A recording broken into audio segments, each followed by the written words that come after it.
Hello guys, മറ്റു വീട്ടിലേക്ക് എല്ലാവർക്കും സ്വാഗതം. ഇന്ന് നമ്മൾ അഡ്വാൻസ്ഡും സ്മാർട്ട് സെറ്റിംഗ് തമ്മിലുള്ള വ്യത്യാസമാണ് നോക്കാൻ പോകുന്നത്. എന്തിനാണ് കൂടുതൽ ബെനിഫിറ്റ്.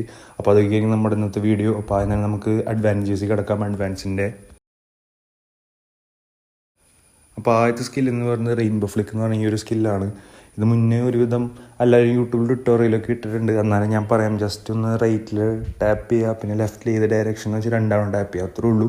ഈ ഒരു സ്കില്ല് ഡിവിഷൻ മാച്ചിലൊക്കെ അങ്ങനെ അധികം ആൾക്കാർ ചെയ്യില്ല, പക്ഷേ ഇത് പുൾ ഓഫ് ചെയ്യാൻ പറ്റിക്കഴിഞ്ഞാൽ അത്ര അടിപൊളിയാണ്. ഞാനിത് റെക്കമെൻഡ് ചെയ്യുക. ഈ ഫ്രീ സ്റ്റൈൽ ഇത് കളിക്കുക, അല്ലെങ്കിൽ നല്ലോണം ഡ്രിബിൾ ചെയ്ത് നമുക്ക് 2 പേരൊക്കെ ഡ്രിബിൾ ചെയ്യാൻ പറ്റുന്ന പ്ലെയറാണെങ്കിൽ ഷുവറായിട്ട് ഈ സ്കില്ല് ഗെയിമിൽ യൂസ് ചെയ്ത് പഠിക്കുക. കാരണം ഇത് ഭയങ്കര ആവശ്യമായ ഒരു സ്കില്ലാണ്. ഇപ്പോൾ 2 പേരൊക്കെ പ്രഷർ ഓടി വരുമ്പോൾ നമുക്ക് സിമ്പിളായിട്ട് സ്കില്ലിട്ട് അവരെ കടത്തിപ്പോവാം.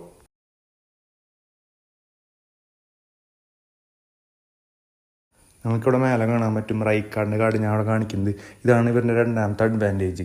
ഇപ്പോൾ റൈക്കാർഡിൻ്റെ കാർഡായാലും ഇപ്പോൾ സെൻട്രൽ ബാക്ക് ബറേസിയുടെ കാർഡാണെങ്കിലും എനിക്ക് already double touch flip flap already ഉണ്ട്. അത് ഞാൻ കൊടുത്തിട്ടല്ല, അത് അഡ്വാൻസ്ഡ് ഓൺ ചെയ്തിട്ട് കഴിഞ്ഞാൽ തന്നെ അവർ ഓട്ടോമാറ്റിക്കലി പെർഫോം ചെയ്യും. അപ്പോൾ അതിൻ്റെ ഒപ്പം ഒരു പോസിറ്റീവ് സൈഡ് പറയുകയാണെങ്കിൽ നിങ്ങൾക്ക് അഡീഷണൽ സ്കില്ലിൽ ഒരിക്കലും ഫ്ലിപ്പ് ഫ്ലാപ്പോ ഡബിൾ ടച്ചോ കൊടുത്താൽ സ്പേസ് കളയണ്ട. അതിന് പകരം നമുക്ക് ഇഷ്ടമുള്ള വേറെ ഏത് സ്കില്ല് വേണമെങ്കിലും കൊടുക്കാം. ഇപ്പോൾ ഡിഫൻസ് മാത്രം നോക്കുകയാണെങ്കിൽ ഡിഫൻസ് മാത്രം കൊടുക്കാം.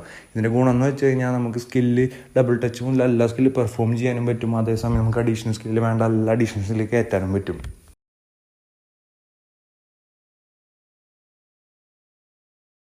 ഡിഫറൻസ് ഇൻ സ്കിൽസ് എന്ന് ഉദ്ദേശിക്കുന്നത് നിങ്ങൾ കഴിഞ്ഞ കൊല്ലം മുതലേ ഒരു സ്മാർട്ട് സെറ്റിംഗ് പ്ലെയറാണ് കളിക്കണത്, നിങ്ങളതാണ് കളിക്കണത്. നിങ്ങളൊരു പെർമനൻറ്റ് സ്കില്ല് മെസ്സിക്ക് ഇല്ലെങ്കിൽ നിങ്ങളൊരു പർട്ടിക്കുലർ പ്ലെയറിന് കൊടുത്തിട്ടുണ്ട്.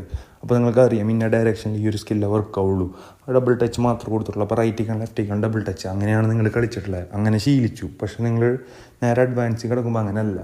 നമുക്ക് ആണ് പറയുക ഏത് ആംഗിളിൽ ഏത് സ്കില്ലാണ് വരാം. നമുക്കൊരിക്കലും ഇന്ന സ്കില്ല് വേണമെന്ന് പറയാൻ പറ്റില്ല. പക്ഷേ ഒട്ടുമിക്ക സ്കില്ല് ഇപ്പോൾ ഫ്രണ്ടിൽ നിന്നൊക്കെ സ്വൈപ്പ് ചെയ്യുമ്പോൾ ഡബിൾ ടച്ചാണ് വരിക, പക്ഷേ ലെഫ്റ്റിക്കോ റൈറ്റിക്കോ മാറുമ്പോൾ അതിൽ വ്യത്യാസം വരും. പിന്നെ കുറച്ച് പുതിയ സ്കിൽസ് ആഡ് ചെയ്തിട്ടുണ്ട്. നമുക്ക് വേണമെങ്കിൽ 3 സ്റ്റെപ്പ് ഓവറൊക്കെ ചെയ്യാം. അതാണെങ്കിൽ മെയിൻ വ്യത്യാസം വരണേ. സ്മാർട്ട് അസിസ്റ്റ് കളിച്ച് നേരെ ഇതിലേക്ക് വരുമ്പോൾ അതേ സെയിം സ്കില്ല് വരണം നിങ്ങൾ ഒരിക്കലും പ്രതീക്ഷിക്കരുത്. കുറേ അധികം സ്കില്ലുകളുണ്ട്.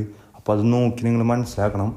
അപ്പോൾ മറ്റൊരു വീഡിയോയിൽ കാണുന്നവരെ ബൈ. എല്ലാവരും സബ് അടിച്ച് സപ്പോർട്ട് ചെയ്യുക.